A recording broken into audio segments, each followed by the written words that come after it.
네, 오늘도 주님의 은혜가 충만하시기 바라겠습니다. 오늘 말씀은 마가복음 13장 21절에서 23절 말씀입니다. 그때에 어떤 사람이 너희에게 말하되 보라 그리스도가 여기 있다 보라 저기 있다 하여도 믿지 말라. 거짓 그리스도들과 거짓 선지자들이 일어나서 이적과 기사를 행하여 할 수만 있으면 택하신 자들을 미혹하려 하리라. 너희는 삼가라. 내가 모든 일을 너희에게 미리 말하였노라. 아멘. 오늘 말씀의 내용은 말세에 나타나는 현상 중에 적그리스도의 출현에 대한 말씀입니다. 적그리스도가 누구냐면 그리스도가 아닌데 그리스도 행세를 하는 존재가 적그리스도인데 그런 존재가 나타난다는 것입니다. 이런 존재들이 말세에 많이 나타난다. 한두 명이 아니다. 많이 나타나서 사람들을 미혹한다라는 것이죠. 자, 이 말씀은 오늘날 우리에게 그대로 이루어지고 있습니다. 지금 현재 한국에만 살펴봐도 거짓 재림 예수가 50명이 넘는 걸로 조사가 되고 있습니다. 자, 근데 문제는 무엇입니까? 많은 사람들이 이 거짓 그리스도를 분별하지 못한다라는 것이고요. 많은 사람들이 이 적그리스도의 추종자가 되고 노예가 되고 있다라는 사실입니다. 그래서 이제 오늘 말씀의 주제는 이 적그리스도 곧 가짜 그리스도를 어떻게 분별해야 하는 것인가 이런 주제로 설정하고 이제 말씀의 은혜를 나누어 보도록 하겠습니다. 자, 첫 번째입니다. 가짜 그리스도, 적그리스도를 어떻게 분별하는 걸까요? 첫 번째는요. 소문은 무성한데 세상의 변화가 없다. 그러면 가짜라는 것입니다. 자, 이 사람이 그리스도다, 재림 예수다라고 하는 소문은 무성한데 이 세상의 변화가 전혀 없다. 그러면 틀림없는 가짜다라는 것입니다. 21절 읽어보면 그때에 어떤 사람이 너희에게 말하되 보라 그리스도가 여기 있다 보라 저기 있다 하여도 믿지 말라. 자, 이 말씀에 보면 적그리스도가 여기 있다 저기 있다 이렇게 이제 소문이 난다라는 내용이죠. 여러 사람이 자기가 자칭 재림 예수라고 주장한다라는 것입니다.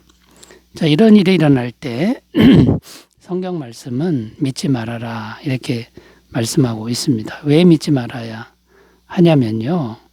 진짜 그리스도가 이 땅에 오시면 세상은 완전히 바뀝니다. 온 세상이 완전히 바뀐다라는 것입니다. 자기가 그리스도라고 주장하는 사람이 많은데 세상이 그대로다. 그러면 틀림없는 가짜다. 이런 말씀이 됩니다. 베드로서 3장 12절 13절 하나님의 날이 임하기를 바라보고 간절히 사모하라. 그날에 하늘이 불에 타서 풀어지고 물질이 뜨거운 불에 녹아지려니와 우리는 그의 약속대로 의가 있는 곳인 새하늘과 새 땅을 바라보도다. 무슨 말씀입니까? 진짜 그리스도가 오시면 이 세상은 불에 녹아지고 또 새로운 세상이 도래한다 이렇게 말씀하고 있습니다. 그러니까 완전히 세상이 뒤바뀌는 이런 일이 발생한다라는 것이죠. 그런데 그리스도라고 해서 나타났는데 세상이 그대로다. 이거 뭘 의미하는 겁니까? 지금 자기가 그리스도라고 주장하는 사람이 틀림없는 가짜다라는 것을 말해준다라는 겁니다. 자, 여기서 좀 더 우리가 생각할 게 뭐냐면 왜 이런 온 세상의 변화, 전 우주적인 변화가 환경적인 변화가 일어나는 것이냐 하는 것입니다. 예수님은 처음 이 땅에 오실 때 초림 때라 그러죠. 인간으로 오셨지만 재림 때는 하나님으로 전능하신 하나님의 모습으로 오신다라는 겁니다. 하나님이 오시면 어떻게 되는 겁니까? 하나님의 임재가 이루어지는 것이고 하나님의 능력으로 통치를 하게 된다라는 것이죠. 그래서 온 세상의 변화가 일어날 수밖에 없다. 이런 말씀이 됩니다. 자, 그런데 지금 세상에 변화가 전혀 없습니다. 이것은 하나님이 하는 게 아니다라는 거죠. 사람이 하는 것이기 때문에 온 세상의 변화가 없다라는 것입니다. 자, 그러므로 어떤 결론이 됩니까? 지금 현재 존재하는 수많은 그런 가짜 재림 예수들, 자칭 그리스도라고 하는 이런 사람들은 틀림없이 다 가짜들이다라는 겁니다. 거짓말쟁이다라는 것이죠. 자, 그러니까 이제 우리가 앞으로도 이런 거짓 재림 예수들, 적그리스도 행세, 적그리스도, 그리스도 행세를 하는 이런 사람들이 앞으로도 계속 나타날 텐데 정말 세상에 변화가 없다. 그것은 귀를 기울일 필요가 없다라는 겁니다. 전부 가짜라는 것을 우리가 성경을 통해서 확실하게 이렇게 마음의 정리를 하셨으면 좋겠습니다. 거길 따라가지 않으셨으면 좋겠습니다. 자, 두 번째로 가보겠습니다. 적그리스도를 어떻게 분별하는 것일까요? 두 번째는요, 말씀과의 인격적인 교제보다 기적을 강조한다라는 겁니다. 이 적그리스도의 특징은 기적을 강조한다라는 건데, 기적을 강조하는데 말씀과의 인격적인 교제는 없다. 이러면 틀림없는 가짜다라는 것이죠. 22절을 읽겠습니다. 거짓 그리스도들과 거짓 선지자들이 일어나서 이적과 기사를 행하여 할 수만 있으면 택하신 자들을 미혹하려 하리라. 이제 무슨 내용이냐면 거짓 그리스도의 행동 양식을 말씀하고 있는데 이 거짓 그리스도는 기적과 이적을 많이 행사하면서 사람들을 미혹한다라는 거고요. 믿는 사람들도 많이 유혹한다라고 말씀하고 있는 겁니다. 자, 기적과 이적을 강조하는 게 이제 무엇이 문제가 이제 되는 걸까요? 예수님도 성경에 보면 기적과 이적을 많이 행하셨는데 성경에 있는 그런 일들인데 그게 왜 문제가 되는 걸까요? 일단 우리가 이 기적과 이적이라고 하는 것은요, 마귀와 그의 졸개들, 귀신들도 이 기적과 이적은 얼마든지 행한다라는 것을 우리가 일단은 알아야 된다라는 것이죠. 데살로니가 후서 2장 9절 10절 악한 자에 나타남은 사탄의 활동을 따라 모든 능력과 표적과 거짓 기적과 불의의 모든 속임으로 멸망하는 자들에게 있으리니 이는 그들이 진리의 사랑을 받지 아니하여 구원함을 받지 못함이라. 여기 보면 사탄의 활동으로 표적과 거짓 기적이 있다고 말씀하고 있는 겁니다. 자, 그러면 사탄도 기적을 행하고 예수님도 기적을 행하는데 어떻게 분별해야 되는 것일까요? 이 기적이나 이적보다는 말씀과의 인격적인 교제를 강조해야 한다라는 겁니다. 이게 진짜라는 것이죠.